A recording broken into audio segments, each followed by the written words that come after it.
Je me retrouve un peu comme un cycliste qui grimpe une pente raide, qui a à gauche, à droite des précipices. Il est obligé de pédaler, de continuer de pédaler, sinon il tombe. Alors, pour rester moi-même et pour me sentir moi-même, je suis obligé de continuer dans cette lancée-là. Vous vous sentez isolé en Afrique? Mal compris en tout cas. Mal compris, mal aimé? Mal aimé.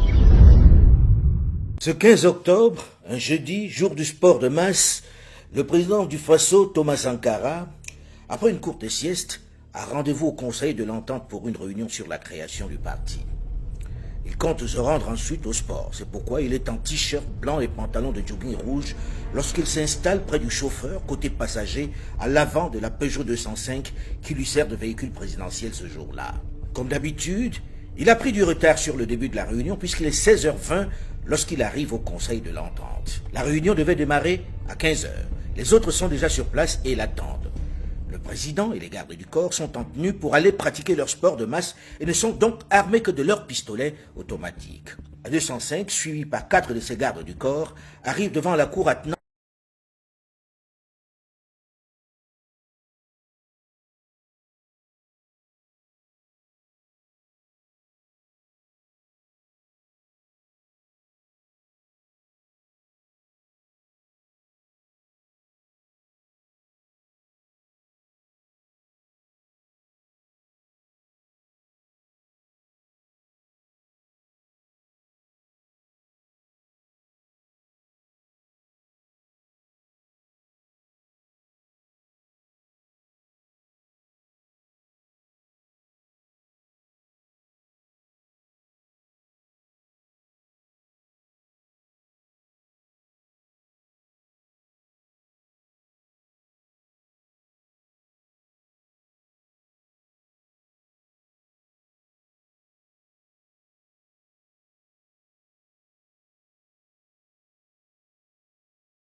un bruit de voiture qui se rapproche.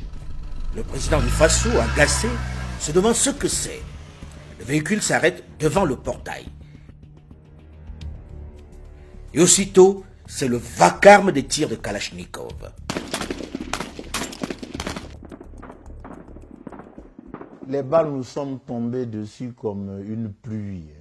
Quand vous êtes dans une maison en tôle et quand il commence à pleuvoir, c'est warrrr. C'est exactement ce que nous avions.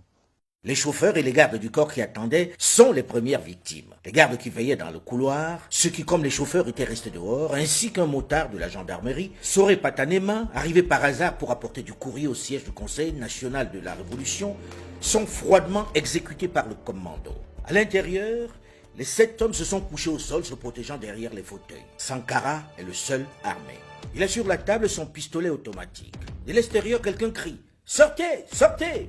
Le président du Faso se lève et ordonne à tous ses conseillers. « Restez, restez, c'est moi qu'ils veulent. » Il quitte la salle des réunions les bras en l'air. Alouna Traoré est dans la salle et le voit partir. On a été assaillis et le PF est resté à l'intérieur. Il dit que c'est de lui qu'on avait besoin. Il est sorti les mains en l'air. Et puis la suite. Thomas Sankara a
que les combats font rage dans l'enceinte du Conseil de l'Entente. Un des putschistes s'avance vers Aluna Traoré. Il le connaît bien puisqu'ils font du sport ensemble.